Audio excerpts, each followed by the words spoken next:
Depois de 6 anos sem vencer, 8 derrotas seguidas que o levaram à demissão do UFC, Tony Ferguson finalmente conseguiu uma vitória. Aos 41 anos de idade, lutando no boxe, finalmente ele conseguiu vencer alguém. Conseguiu a vitória contra o Salt Papi no evento Misfit Boxing desse final de semana. E realmente, querendo ou não, apesar de tudo, precisamos tirar o chapéu pro Tony Ferguson por causa da sua persistência. Eu sei que chegou agora num ponto onde nem importa mais se ele consegue vencer ou perder, porque no cenário, no circuito que ele se encontra, tanto faz o resultado. Ainda vão colocar lutas pra ele por causa do peso do nome, mas não é todo mundo que passa 6 anos sem vencer, 6 anos só perdendo uma luta atrás da outra, virando chacota, motivo de piada, sendo zombado por todo o mundo das lutas e literalmente ostentando a pior sequência de derrotas da história do UFC, e mesmo depois de tudo isso ainda persistir e conseguir ao menos uma vitória. Tudo muito bonito, incrível, história de Hollywood, mas vamos voltar agora para a realidade, porque as coisas não são bem assim. Vamos lá, vocês sabem que eu sou um grande fã do Tony Ferguson, mas eu preciso ser honesto aqui com vocês. Essa vitória foi muito pior do que você imagina. Na verdade, essa vitória foi um absurdo, a começar pelo adversário, Salt Papi, um youtuber de comilança que tá se aventurando nesse boxe de celebridades. É aquele tipo de oponente que, se você conseguir vencer, você pode ficar feliz com a vitória, mas não pode se gabar, não pode sair comemorando. Ainda mais se tratando de um cara com o histórico do Tony Ferguson, ex-campeão interino do UFC, porque sendo desse perfil,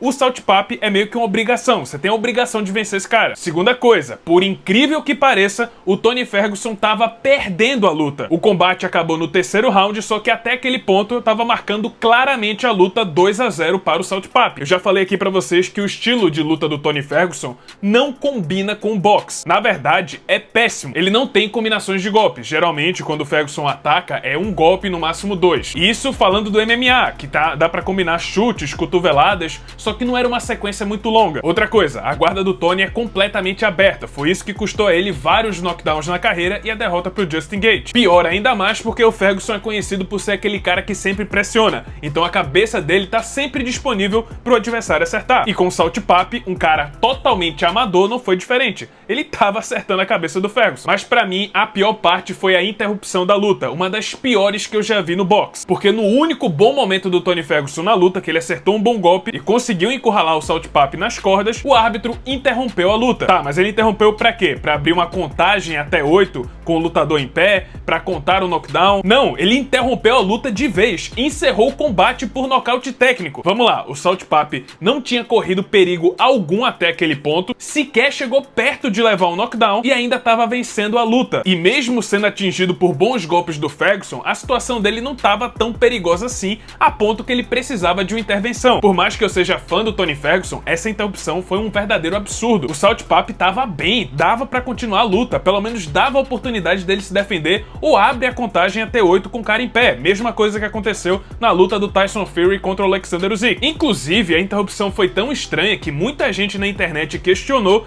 se não foi intencional. Viu uma oportunidade de dar uma vitória pro Ferguson. Afinal, o evento Misfit Boxing vai conseguir muito mais com o Tony do que com o Salt Papi, já que o Tony é um nome muito mais conhecido no mundo das lutas. Mas enfim, geralmente eu não dou corda pra teorias da conspiração, só vim ressaltar a opinião do povo. No mais, finalmente Tony Ferguson conseguiu uma vitória e aparentemente já tem a próxima luta encaminhada, porque nesse mesmo evento o Dillon Danis, o professor de jiu-jitsu do Conor McGregor, também lutou, conseguiu uma vitória em uma luta de MMA em poucos segundos. E pra quem não lembra, essa luta deveria ter acontecido naquele finado evento GFL. Então pelo visto já tá casado, Tony Ferguson contra Dillon Danis. A gente não sabe ainda se a luta vai ser no boxe ou no MMA. Mas e aí, o que muda com essa vitória do Tony Ferguson? Sinceramente, eu sei que pode significar muito pro Tony, mas na minha opinião, não mudou muita coisa. Primeiro que essa luta foi no boxe, então o cartel dele no MMA permanece com 8 derrotas seguidas. Segundo que foi um cenário terrível, ele tava perdendo a luta e só venceu por causa de uma interrupção prematura. E pelo que eu vi, não tô muito confiante nessa luta contra o Dillon Danis. Eu acho que se for um combate de MMA, dou total favoritismo para o Dillon Danis. Se for uma luta de boxe,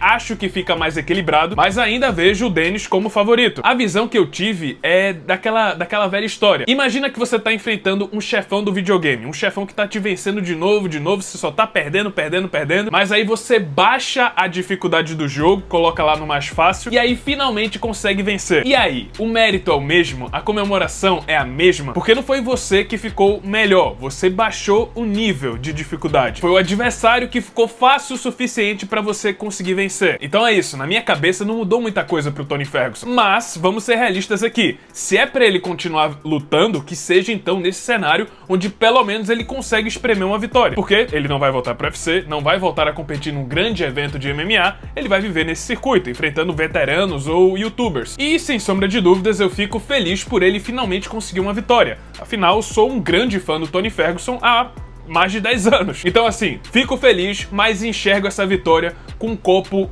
meio vazio. Agora, quem realmente deu um show nesse evento foi o Darren Till. O Darren Till deu uma surra no Luke Rockhold. A luta não foi nem um pouco competitiva. E meio que já dava pra imaginar, uma luta de boxe pro Luke Rockhold. É aquela velha história, igual ao Tony Ferguson. O estilo de luta, tanto do Rockhold como do Ferguson, apesar de serem bem diferentes, eles funcionam no MMA. Por quê? Porque o Rockhold consegue usar seus chutes, são chutes excelentes, tem o jiu-jitsu do Rockhold, que também é de altíssimo nível, e o boxe, nesse meio, é um complemento. Mas, se você tira os principais elementos do Rockhold e coloca ele numa luta só de boxe, é isso que acontece. Diferente do Darren Till, cujo ponto mais forte sempre foi o boxe. E aí deu no que deu, foi uma surra, foi uma luta que sequer foi competitiva. O Darren Till quase conseguiu nocautear o Luke no primeiro round, na reta final, e no terceiro round encurralou o Luke nas cordas e aplicou uma sequência avassaladora que fez o cara cair duro que nem uma prancha, quase rompeu o ligamento do joelho. Pois é, o Rockhold, que também nunca foi conhecido pelo queixo, mas pelo que eu esperava dessa luta, o Darren Till entregou exatamente aquilo que a gente esperava, que era essa disparidade. Eu imaginava que ele ia tirar a onda com o Rockhold no boxe. E parece que ele realmente tá se achando nesse circuito. Já é a terceira vitória dele. Sinceramente, pra mim, eu acho que dá pra ele cavar aí uma luta contra o Jake Paul. É o tipo de adversário que o Jake Paul gosta de enfrentar. Beleza que ele já tem luta marcada, mas a gente sabe que ano que vem